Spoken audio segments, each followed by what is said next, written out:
Hello, everyone. Welcome to Question Everything, a podcast all about learning from the successes and the failures of those who dared to question everything. This podcast is part interview, part therapy, and part Price is Right. We even have our own game board stacked with questions that'll make even the most successful CMOs sweat. I'm your host, Ashley Walters, CMO and partner at Curiosity. On today's episode, I sit down with Jameson Fleming, Adweek's managing editor of marketing and agencies. Jameson has relationships with hundreds of agencies and gets to preview our industry's best and worst work. Today, he gives you the exclusive on happenings at Adweek and how he views the future of agency-client relationships. On this episode, he shares Greg Hahn's best advice for branding your agency, why playing it safe for too long means no one's gonna remember you, and the one person Jameson would drop everything to happy hour with. Let's get started. Welcome to the Question Everything podcast. Today we have a very special guest, Jameson Fleming. He skyrocketed his career as a young journalist, covering a Super Bowl, a Final Four, the longest college hoops game in history, and all of that before he was 24. Talk about impressive. Along his journey, he's held just about every role possible in the Adweek newsroom. And he's now Adweek's managing editor of marketing and agencies, focusing on agency-client relationships, account wins and losses, the future of creative and media agencies, brand and performance marketing, and of course, the role of the CMO. Welcome to the podcast, Jameson. Well, thank you for having me. That was quite the introduction. It's been a crazy career for me so far, but it's been a good one. Yeah, I've loved, getting to know you, following your career. You're so public. So just reading your take on the industry has been an absolute blast for me. So I'm excited to kind of turn the tables today on you and be the one dishing you the questions. Oh, I cannot wait for these. Before we get into it, what's new? You've been so busy. You're in Cannes. You guys just wrapped up Brand Week, Agency of the Year. I can't even imagine how hard that was. What's going on right now for you and for Adweek? Oh yeah, we're thinking about the rest of the year and how we can take big swings as an organization. I think by the time this airs, I hope we've probably accomplished some of that in November and December.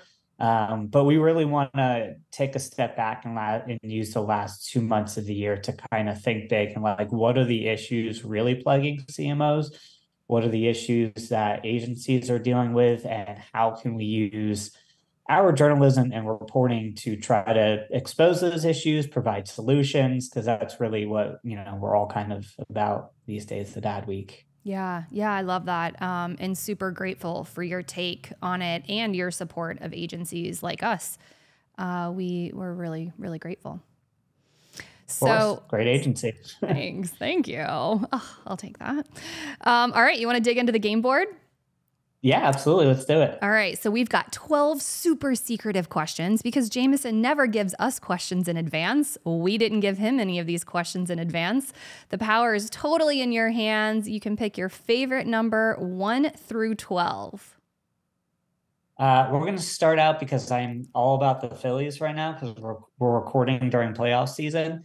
We're going to go to my throwback favorite player who during my childhood was a favorite player. And then it turned out he's a terrible human being, but I didn't know that when I was 6. So we're going to go with number 4 for Lenny Dykstra. Love it. Number 4. All right. So I don't know if you know this, but some brands are just deathly afraid of press coverage. And they think that, I hear excuses like, oh, it's going to give my competitors an advantage. We don't really want to get it out there. It's a little too risky. What would you say to that CMO to convince them that it's okay to share their work with Adweek? Yeah, there's a couple different ways to think about this. One, we like to, when we cover a brand, we like to show what was your challenge or what was your goal?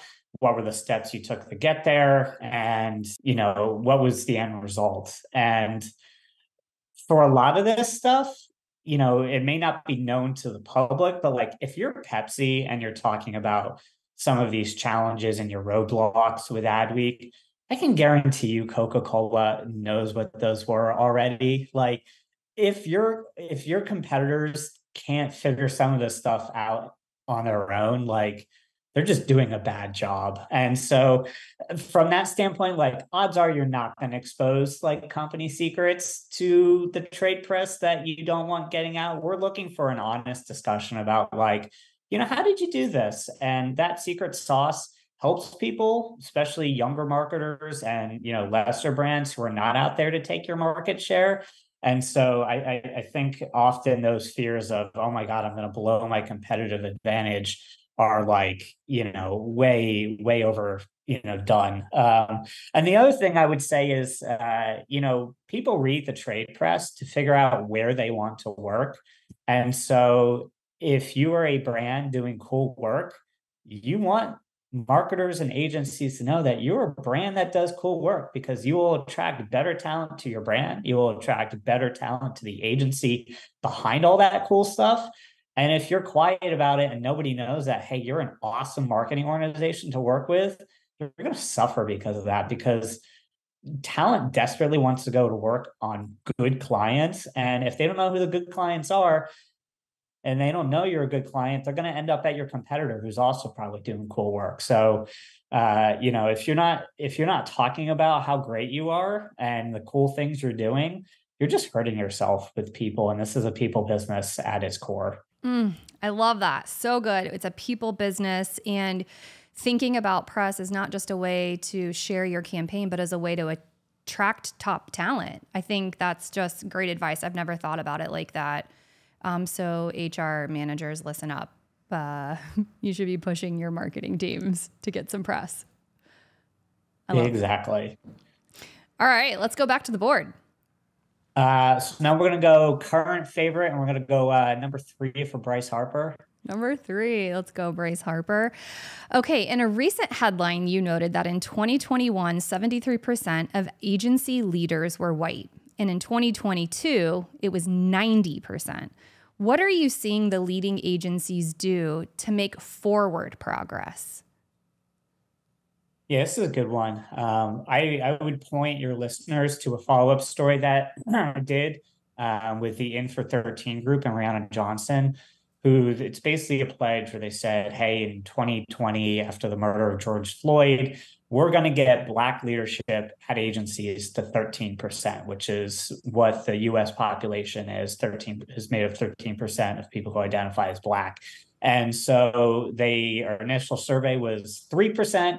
They got it to 6% within a year, and then they stagnated. And I said, hey, you've got all these agencies who are in this pledge who actually are trying to do the work, and they're still not making progress. And so what's going on?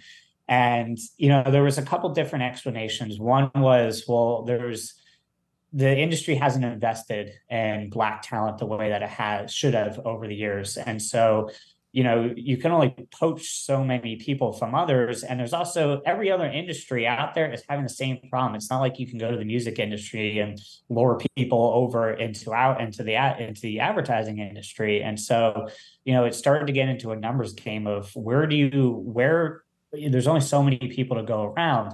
But the investment that they are seeing working is those agencies are investing in their younger talent. And so those results should improve over time, because if you invest in the young talent and you retain them and you give them the space to grow, then you're going to start seeing results over time, because now you are increasing the numbers as opposed to a limited set of talent around, because the industry overall has not invested in Black talent and Hispanic talent over the years. And they often go to other industries at a certain point.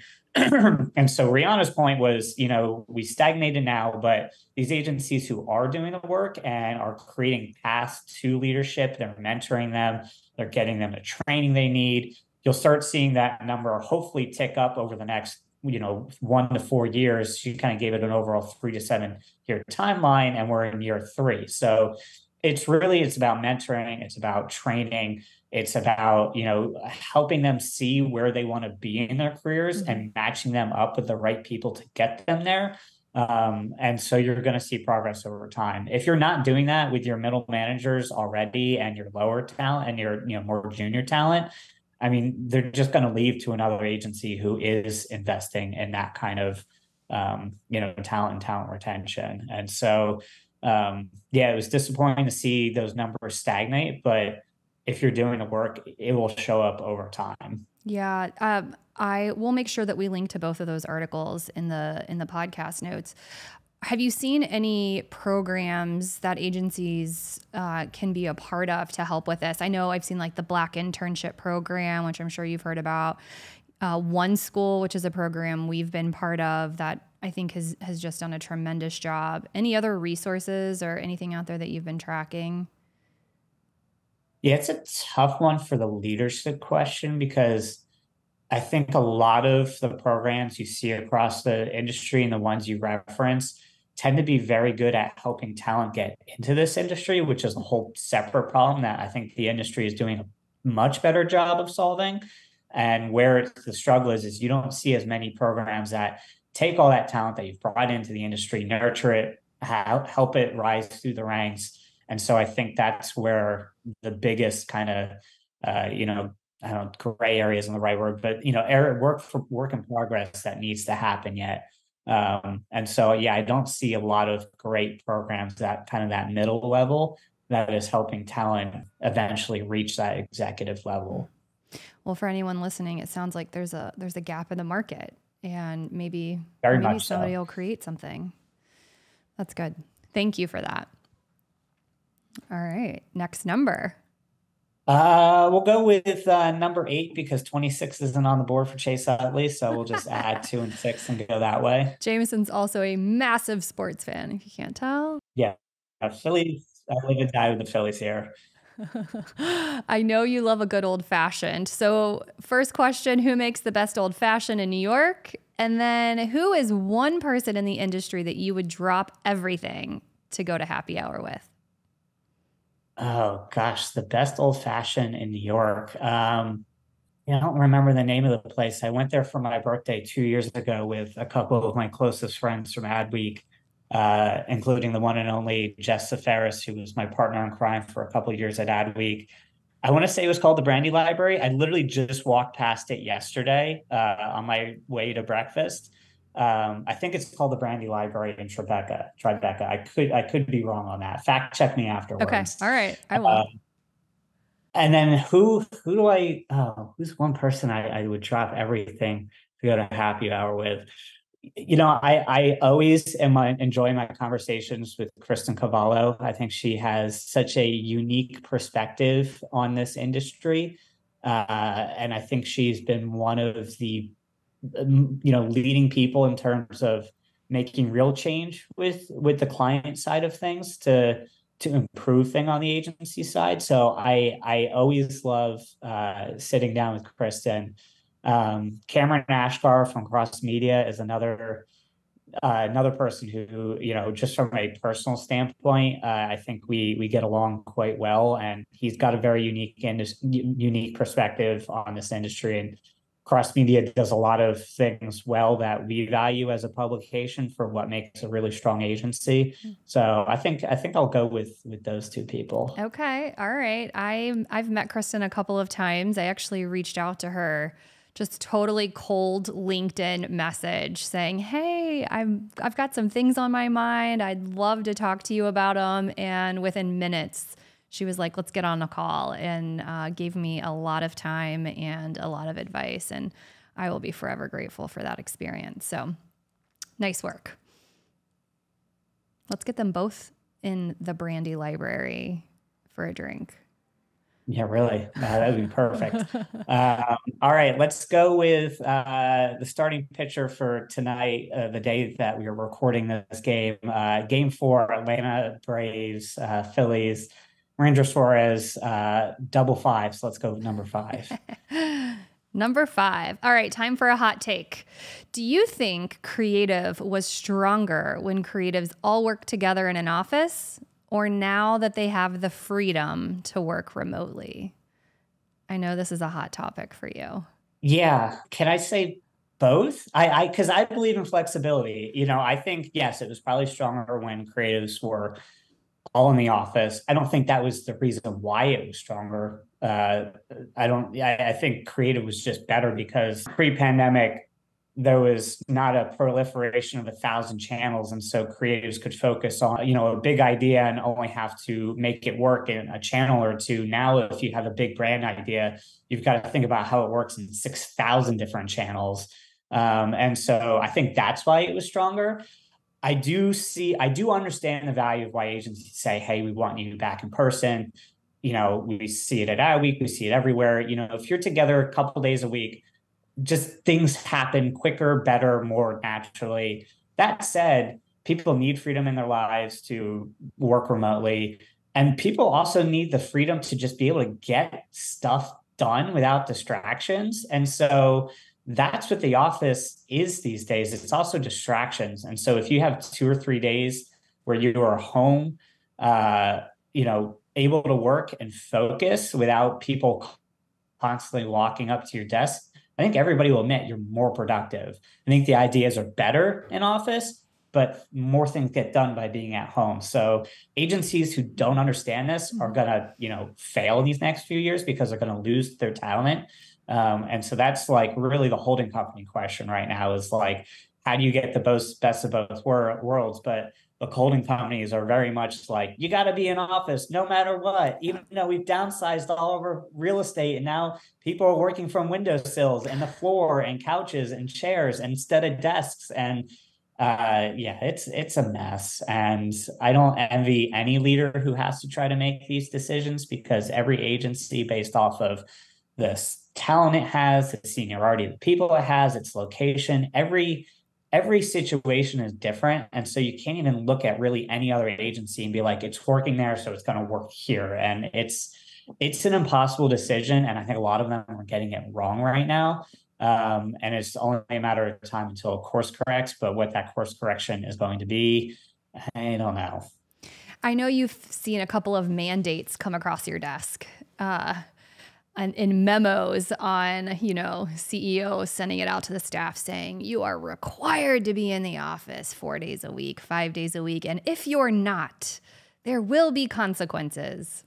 Yeah. The whole we're going to track swipes in and out of the building like that's wild to me. I mean, I had lunch yesterday with an agency who I won't name because the person would kill me.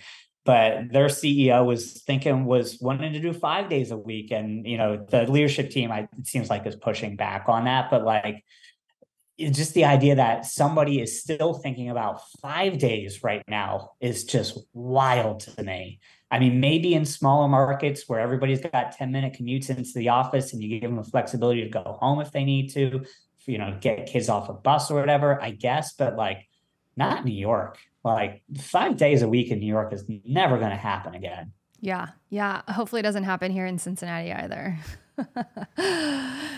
All right. Awesome. Thanks for that insider knowledge. Let's go back to the board. Let's go number 9 for let's add Zach Wheeler's 45 together for 9. All right, this is a good one. I'm sure you're about to be bombarded with agency holiday cards. They've always been just kind of a staple. So what's one piece of advice you'd give agencies who are trying to surprise and delight you? And has there ever been an all-time fave? Oh, that's a good question. Honestly, I wish agencies would stop sending me stuff. I get so much stuff.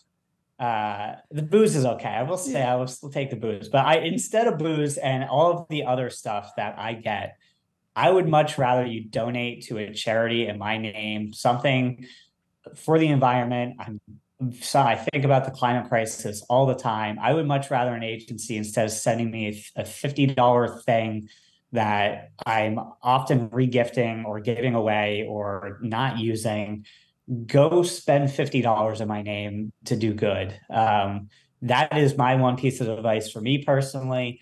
I do love Christmas cards and stuff that agencies do that are unique, that are more of like a stunt as opposed to an actual physical gift. I can't think of any off the top of my head that are really, that I can recall that were really impressive. But I mean, the one thing that has been sent to me that I did appreciate was I still use the umbrella that RPA sent me like 6 years ago. It's a great umbrella. Whoever RPA's umbrella guy is, they nailed it. But yeah, in the future, I would much rather an agency just say, hey, we're thinking of you at Christmas. We're going to donate $50 to the Arbor Day Foundation or something like that, and just not send me something. I would find that 1,000 times more meaningful than whatever is going to be sent my way. But the question is, would you write about it? Because that's what they all want, you know? Yeah, I probably won't write about it. Okay. Like, I don't know, the holiday cards and like, I guess I'm conflating sometimes the gifts that agencies try to send around holidays with the holiday cards, because sometimes they're the same thing, sometimes they're different things. But yeah, the holiday cards, I don't know. I think if you come up with something really creative and interesting as a way to say, we're thinking of you at this time of year is always nice. But I honestly can't recall one off the top of my head that really stood out. Well, there's just too many of them. So then I have to know, like, do you have a holiday outfit plan this year? Can we expect anything from Jameson and Adweek? Yeah, I haven't bought anything new, so I will stay tuned. Okay. All right. You'll have to send us a picture or something first. All right, back to the board. All right. Let's go with, oh man, let's go with number 10 for JT Realmuto. All right. You recently announced the Adweek Agencies of the Year. There were so many of them, and I know you guys had a lot of entries.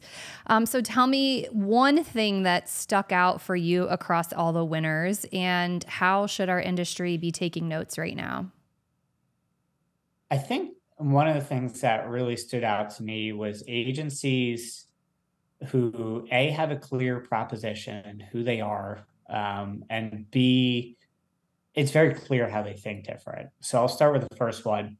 There's a quote from Greg Hahn from Mischief, who won U.S. Agency of the Year. They've had this meteoric rise, breakthrough 2 years ago, mid-size last year, U.S. this year. And he has a quote where I'm paraphrasing, he's basically like, if your agency can't build its own brand, how is any brand supposed to trust you to build theirs? And it is just so perfect in this landscape of 14,000 agencies. And there's maybe like 25 to 50 who I could sit here and go like, I believe you when you say that is your brand. Like that quote, I just want to like put on a poster and mail it to every brand out there or every agency in this country who tries to tell me what they are about and then has like no proof that that is really what they are about. So you need to like be able to really show and demonstrate what on earth you're trying to accomplish as an agency and what you're about. And it's not just the work, it's how you think internally, it's how you treat your people. Like, do you live up to this idea that if you're gut that you're brave? Are you brave across all parts of your business? You're all about just standout work and creativity and being fearless. Like, do you see that across the business? And you do in the way they run their business. And so it's so important for an agency to live that out. I mean, curiosity. I mean, you're curious. We're doing this. You do these questions. It's part of your new business process. It's a perfect example of how to integrate what you're about into how you work with clients, because you could do something similar like this, not branded as curiosity questions, and it would be just as effective, but it ladders up to a larger purpose for the organization. And so that's what we look for. Like, are you branding yourselves in a way that we can see it through your whole business? That's really good advice. And then the other point of just, thinking differently, we highlighted Alto because they have this really cool Hollywood production model where instead of having, creatives in the industry work on this stuff, they go find people in Hollywood who can, have connections. And, the consumer cellular ads they did with Ted Danson, they brought in somebody who worked on The Good Place with Ted Danson to write those ads.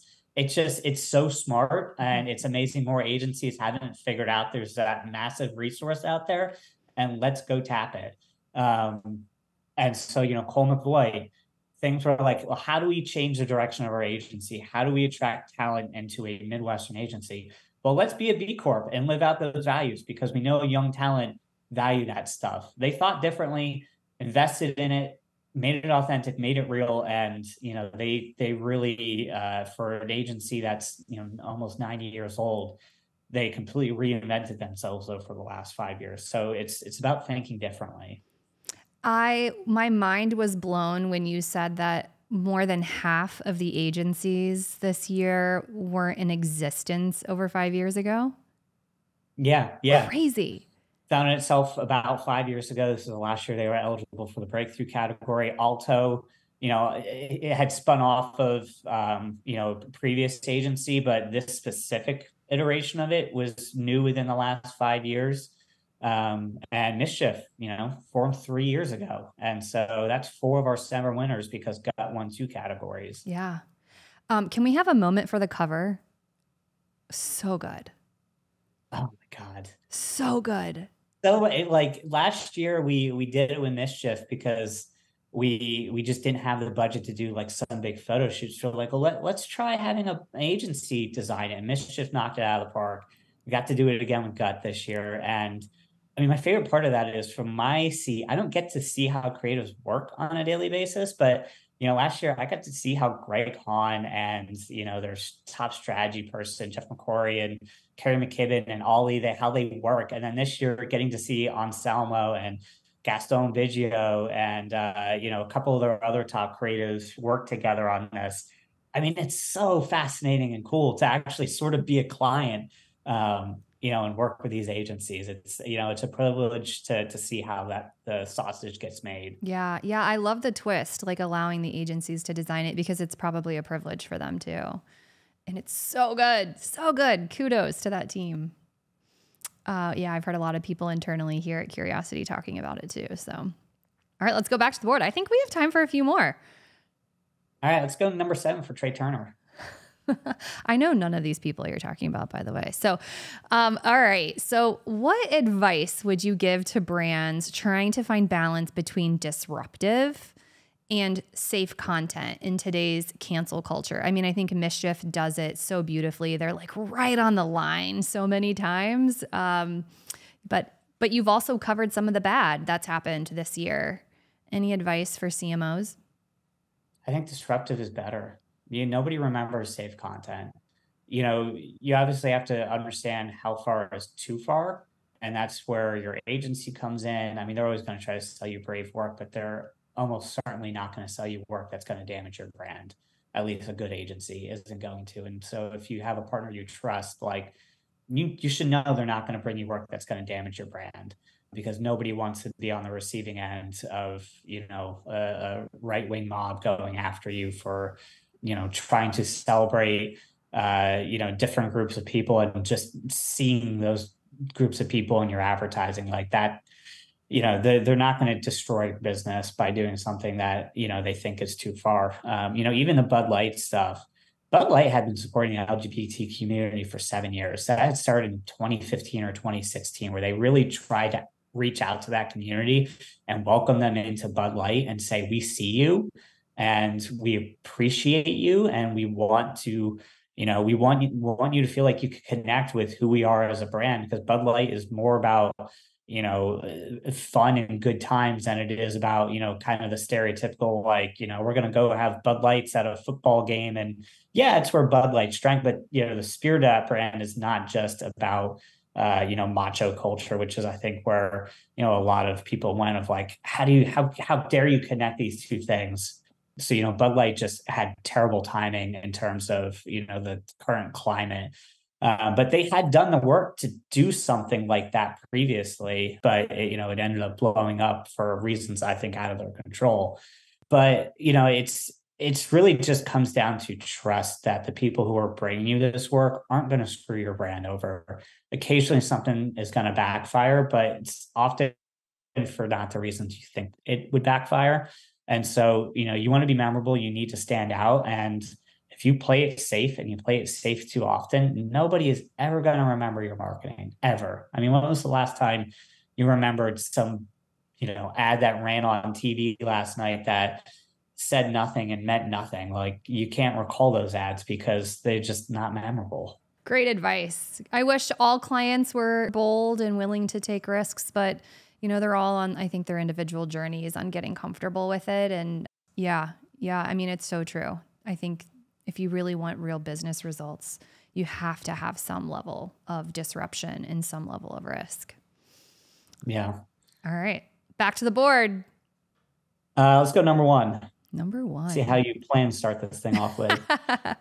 Well, have you ever heard the saying that all press is good press? I'm sure you have. Yeah, of course. What is one thing every CMO should know about using negative press to their advantage? And do you believe that's true? Is all press good press, or is that fake news? I don't believe that all press is good press. I think the idea that if your brand is being talked about, there's a lot of talk about, well, if your brand is being talked about, that's a good thing. I think there are situations where you don't want that. I mean, Shell, and we'll talk agency side. Havas winning Shell. Mm-hmm. I don't think anybody is looking at Havas better because Havas is in every freaking headline right now because they won the Shell account. I see on LinkedIn all day, every day, sharing Katie Lundstrom's story from our team about them winning that account and throwing that agency under the bus for being a B Corp and taking on Shell as a client. So no, I don't think all press is good press. And trying to think if there's a situation that CMOs can leverage negative press to their advantage. I mean, I think it's probably if a CMO is smart and knows how to change the narrative around whatever that negative press is. I think that's really the only time if you can use that to kind of, slide your way into a different topic and change the topic or kind of alleviate the concerns around that negative press. That's probably the only time.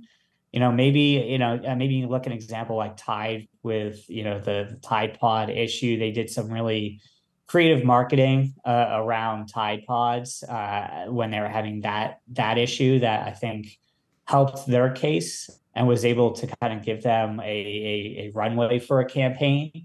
So I think that's one example, but I don't think there's a lot of great examples of using negative press to their advantage if you're the CMO. Yeah, the Tide example, that is a really good example. They took, something that was happening in real life and they turned it into a way to educate people on how to make it safer. All right, back to the board. I think let's do another one. Let's go number 6. Okay. All right. I was on one of your working parent town halls, and you're also a working parent. So I'm curious, how has being a dad of 2 helped or maybe hurt your career? This was one of the questions I got. I would say it has only helped. I worked 3 kids. I was a bad example for a work-life balance within the Adweek newsroom. I worked way too much. People saw how many hours I was putting in. And so having kids forced me to dial that back. Like I couldn't do what I was doing with kids, especially once I had my second kid, which was right before the pandemic started. And so I think it allowed me to see the bigger picture. And, it made it a lot easier when I would say to my team, like, hey, sign off at the end of the night. They saw me now signing off at the end of the night. And, I never wanted anybody on my teams to work, crazy hours. And I was vocal about that. But, if your manager is doing crazy hours, it's very easy to be like, well, he's doing those crazy hours. I should be doing crazy hours. And so I've gotten back to a so much better work-life balance. I think I'm a more empathetic leader because of my kids. I just feel like I understand people better because of it. And so I would say it has only helped my career in all kinds of different ways. And so, yeah, that's the answer there. You're a better leader because of it. That's great. Well, Jameson, that was so much fun. Thank you for indulging us a little bit, allowing us to turn the tables on you.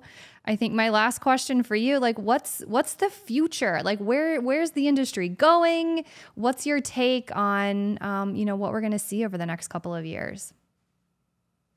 I think if agencies and brands can't figure out how to work together better, I think you're just going to continue to see the penny pinching. Agencies have to show their value. Brands have to be open to understanding the value of agencies. And if brands continue to let procurement dictate how the relationship goes and let the CFO dictate how the relationships go, I think you're just going to see the work just continue to just drop off in quality.